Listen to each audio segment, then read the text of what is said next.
Hello বন্ধুরা, আজ আমি চলে এসেছি আবার একটা নতুন ধরনের রেসিপি নিয়ে। আজ আমি 5 ফোড়ন দিয়ে কুমড়োর ছক্কা বানিয়ে দেখাবো। তার জন্য আমি এখানে শুধু 5 ফোড়ন নিয়েছি। আমি কোনো রকম মশলার ব্যবহার করব না, শুধুমাত্র 5 ফোড়ন দিয়ে কীভাবে নিরামিষ কুমড়োর তরকারি বানানো যায় সেটা আপনাদেরকে দেখাচ্ছি ভিডিওর মাধ্যমে।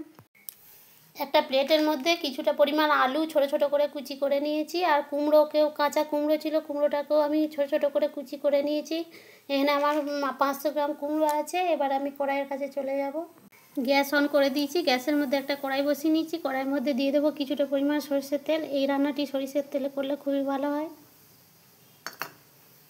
তেল গরম হয়ে গেছে। এবার তেলের মধ্যে দিয়ে দেবো 5 ফোড়ন কিছুটা পরিমাণে। 5 ফোড়নটা হালকা নাড়াচাড়া করে নিয়েছি। এবার এর মধ্যে দিয়ে দেবো আগে থাকতে সে কুচি করে রাখা কুমড়ো আর আলু। কুমড়ো আর আলুটাকে দিয়ে কিছুক্ষণ নাড়াচাড়া করে ভেজে নেব। 2-4 মিনিট নাড়াচাড়া করে ভেজে নেওয়ার পর এরপরে আমি এর মধ্যে দিয়ে দেব কিছুটা পরিমাণ লবণ,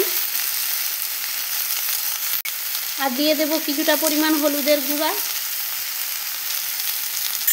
দিয়ে এবার এটাকে ভালোভাবে নাড়াচাড়া করতে থাকবো কিছুক্ষণ সময় দিয়ে।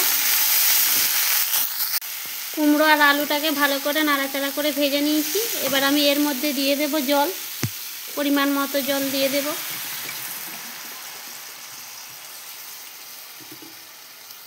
তখন ভাজার জন্য অল্প লবণ দিয়েছিলাম, এখন আরও কিছুটা পরিমাণ লবণ দিয়ে দেব, 1/2 চামচ পরিমাণ। দিয়ে দেব কিছুটা পরিমাণ হলুদের গুঁড়া, দিয়ে দেব কিছুটা পরিমাণ লঙ্কার গুঁড়া। দিয়ে এবার ভালোভাবে এটাকে ঢাকা দিয়ে সিদ্ধ হতে দেব কিছুক্ষণের জন্য। এটা আমার সিদ্ধ হতে থাক, ততক্ষণের জন্য একটা ভাজা মশলা বানিয়ে নেব। একটা প্যান নিয়ে নিয়েছি। প্যানের মধ্যে দিয়ে দেব 1 চামচের মতন 5 ফোড়ন, 2টো শুকনো লঙ্কা আর একটা তেজপাতা। এগুলোকে শুকনো খোলায় ভেজে নেব। এগুলোকে শুকনো খোলায় হালকা নাড়াচাড়া করে হালকা করে ভেজে নেব। মশলা থেকে গন্ধ বেরোলেই এটা বন্ধ করে দিতে হবে।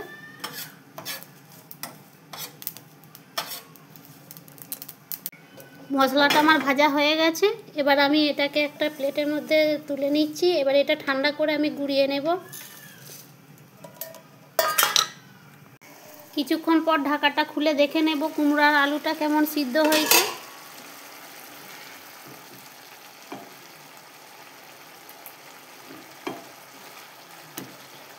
কুমড়ো আর আলুটা আমার সিদ্ধ হয়ে গেছে। এবার আমি এর মধ্যে দিয়ে দেব কিছুটা পরিমাণ আখের গুড়, দিয়ে ভালোভাবে নাড়াচাড়া করে নেব।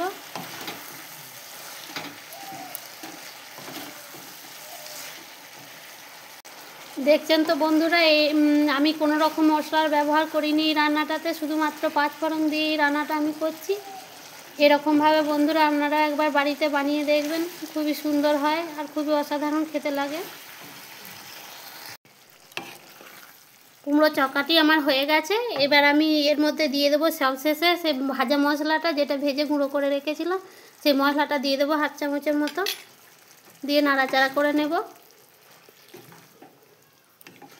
এই রেসিপিটা আপনাদের কেমন লাগলো আপনারা প্লিজ কমেন্ট করে জানাবেন।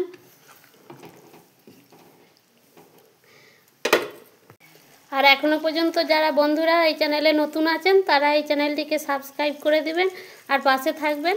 আর পাশে থাকা বেল আইকনটা বাজিয়ে দেবেন আর একটা লাইকও দিয়ে দেবেন।